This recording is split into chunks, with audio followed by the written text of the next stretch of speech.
अस्सलाम वालेकुम। आज हम एलिमेंट्स के बारे में डिस्कस करेंगे, इसकी डेफिनेशन, कुछ इसकी ब्रीफ सी हिस्ट्री और अर्थ और ओशन और एटमॉस्फेयर में इसकी कुछ परसेंटेजेस हम देखेंगे। तो एलिमेंट की डेफिनेशन से पहले अगर हम एलिमेंट की हिस्ट्री की बात करें तो हम कहते हैं अर्ली एजेस में सिर्फ 9 एलिमेंट्स के बारे में जाना जाता था। 9 एलिमेंट्स क्या थे? 9 एलिमेंट्स नोन थे। ठीक है, वो 9 एलिमेंट्स कौन से थे? वो 9 एलिमेंट्स में हमारे पास जो आते थे वो कार्बन, गोल्ड, सिल्वर,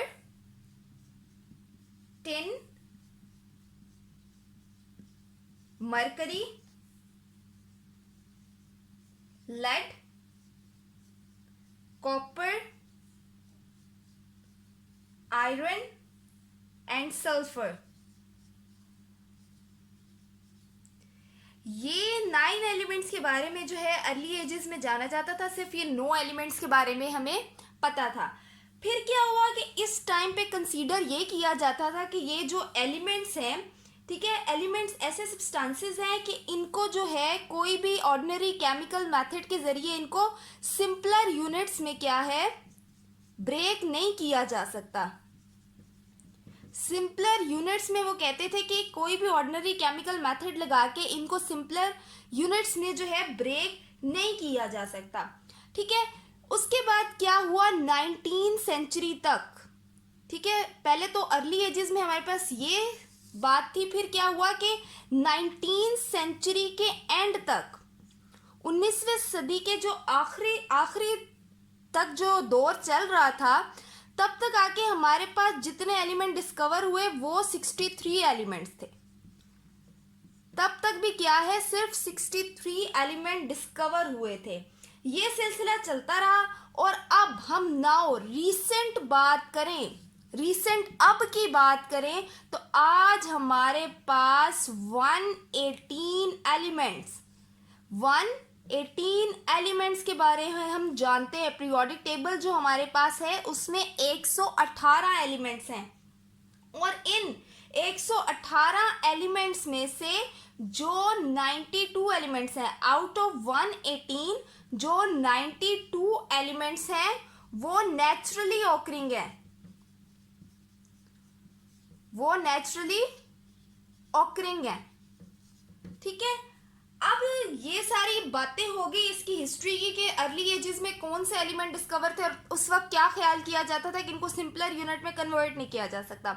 19वीं सदी तक 63 एलिमेंट डिस्कवर हो गए और अब हमारे पास जो है 118 एलिमेंट डिस्कवर हो चुके हैं, जिसमें से 92 क्या है, नेचुरली ऑकरिंग। तो अब मैं आपको एलिमेंट्स की जो आजकल की रीसेंट डेफिनेशन है वो बताती हूँ। एलिमेंट्स की जो मॉडर्न डेफिनेशन है अब हमारे पास, हम कहते हैं एलिमेंट एक ऐसा सब्सटेंस है जो कि सेम टाइप ऑफ एटम से मिलके बना होता है। मतलब कि अगर हाइड्रोजन का एलिमेंट है तो उसमें जो है सारे के सारे एटम हाइड्रोजन के एक जैसे होंगे। ठीक है, सेम टाइप ऑफ एटम। और क्या होता है, उनका एटॉमिक नंबर भी क्या होता है, सेम होता है।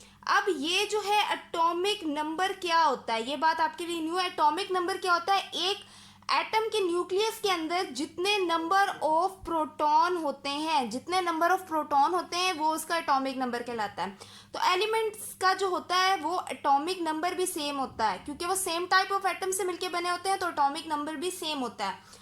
और वही बात कि उनको सिंपलर यूनिट्स में डिकम्पोज नहीं किया जा सकता। कोई भी ऑर्डिनरी केमिकल मीन लगाकर, कोई भी ऑर्डिनरी केमिकल प्रोसेस के जरिए उनको सिंपलर यूनिट्स में क्या है, ब्रेक नहीं किया जा सकता या डिकम्पोज नहीं किया जा सकता। अब जो ये हमारे पास एलिमेंट्स होते हैं, ये एलिमेंट्स हमारे पास नेचर में फ्री फॉर्म में भी हो सकते हैं और कंबाइंड फॉर्म में भी। ये एलिमेंट्स हमारे पास 2 फॉर्म्स में हो सकते हैं, या तो ये फ्री फॉर्म में होंगे या तो फिर ये कंबाइंड फॉर्म में होंगे।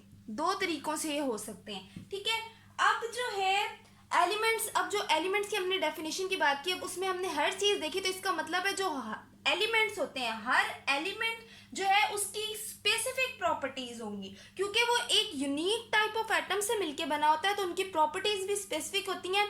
और नेचर में ये फ्री फॉर्म में भी हो सकते हैं और कंबाइंड फॉर्म में भी हो सकते हैं। अब ये एलिमेंट्स हमारे पास एटमॉस्फेयर में भी होते हैं, ओशन में भी और अर्थ क्रस्ट में भी। अगर हम बात करें जो है ये हमारे पास अर्थ क्रस्ट में भी, ओशन में भी, और क्या है एटमॉस्फेयर में भी।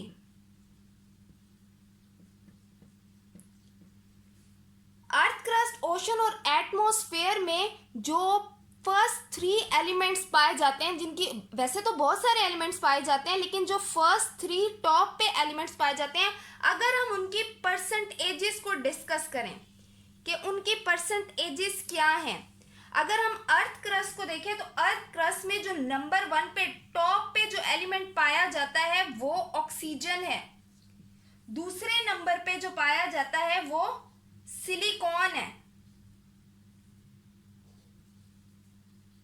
और थर्ड नंबर पे जो पाया जाता है वो एल्यूमिनियम है।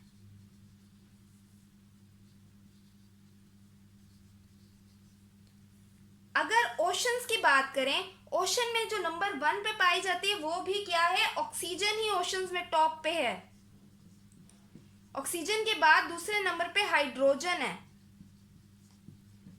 थर्ड नंबर पे क्लोरीन है। एटमॉस्फेयर की अगर बात की जाए तो एटमॉस्फेयर में जो हमारी फिजा है, जिसमें जो हम कहते हैं ऑक्सीजन से हम सांस लेते हैं, सबसे ज़्यादा परसेंटेज ऑक्सीजन की नहीं है, बल्कि जी सबसे ज़्यादा परसेंटेज हमारे पास नाइट्रोजन की है। फिर हमारे पास ऑक्सीजन आती है, और नंबर 3 पे जो एलिमेंट है वो आर्गॉन है। अब अगर इनकी परसेंटेजेस की बात करें, ये आपने याद रखना है कि कौन से टॉप पे आती है और कौन से बाद में आती है। तो ऑक्सीजन जो है, जमीन की जो सतह होती है ऊपर वाली, उसमें 47% ऑक्सीजन है, 28% जो है सिलिकॉन है, और 7.8% एल्यूमिनियम है। इसके बाद जो है बाकी एलिमेंट्स आते हैं, जो जितनी परसेंटेज बच जाती है। ओशंस में देखें तो ओशन में सबसे ज़्यादा ऑक्सीजन है, ठीक है, 86%, हाइड्रोजन 11% है, और हमारे पास जो क्लोरीन है वो 1.8% है। एटमॉस्फेयर में नाइट्रोजन जो है हमारे पास 78% है, ऑक्सीजन 21% है, और आर्गॉन हमारे पास 0.9% है। ये एमसीक्यूज में अक्सर ये बात पूछ ली जाती है, तो ये बातें आपने क्या है याद रखनी है। अब ये तो बात होगी कि एलिमेंट जो है डिफरेंट जगहों पे किस परसेंटेज के साथ पाए जाते हैं।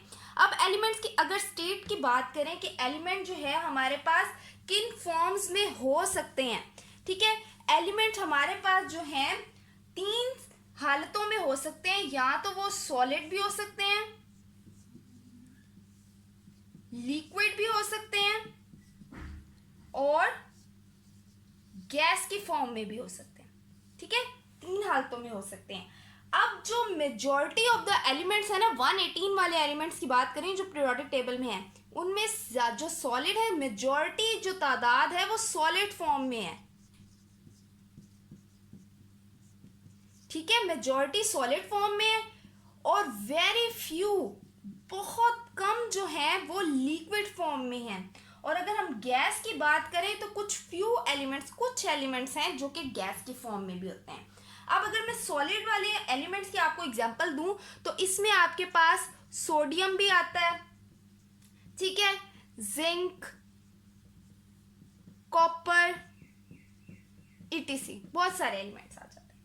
लेकिन अगर हम लिक्विड की बात करें तो लिक्विड बहुत ही कम है, ना होने के बराबर। जिस तरह मैं अगर आपको कहूं कि लिक्विड फॉर्म में हमारे पास मरकरी होता है, मरकरी और ब्रोमीन। गैस की बात करें तो गैस में हमारे पास ऑक्सीजन, हाइड्रोजन,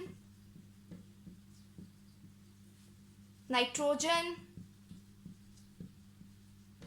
क्लोरीन,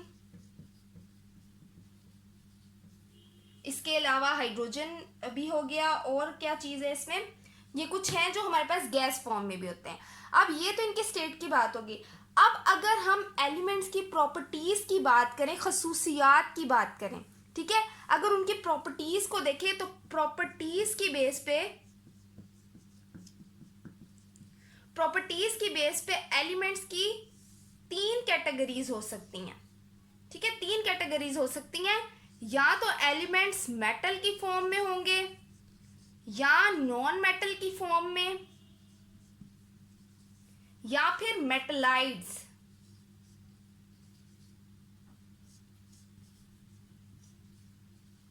ठीक है, अब मेटल, नॉन मेटल और मेटलाइट्स की फॉर्म में होंगे। ज्यादातर जो पीरियोडिक टेबल में एलिमेंट्स हैं, मेजॉरिटी तकरीबन 80% जो हैं वो मेटल की फॉर्म में है, कुछ नॉन मेटल की। और मेटलाइट्स पहले समझने क्या होता है। मेटलाइट्स जो है हमारे पास, जो एलिमेंट्स मेटलाइट्स में आते हैं, उनकी जो प्रॉपर्टीज होती हैं वो मेटल और नॉन मेटल के दरमियान में होती हैं। मेटल क्या होते हैं, जो इलेक्ट्रिसिटी को कंडक्ट वगैरह कर सकते हैं। नॉन मेटल जो होते हैं इलेक्ट्रिसिटी को कंडक्ट नहीं कर सकते, हीट और इलेक्ट्रिसिटी के बैड कंडक्टर होते हैं, जबकि मेटल जो है वो गुड कंडक्टर होती हैं। कुछ बहुत कम एलिमेंट्स हैं जो कि मेटलाइट्स की फॉर्म में भी होते हैं। ठीक है, ये कुछ बातें थी एलिमेंट्स के बारे में। आई होप आप सबको ये बातें समझ आ गई होंगी। Thank you very much. अल्लाह हाफिज़।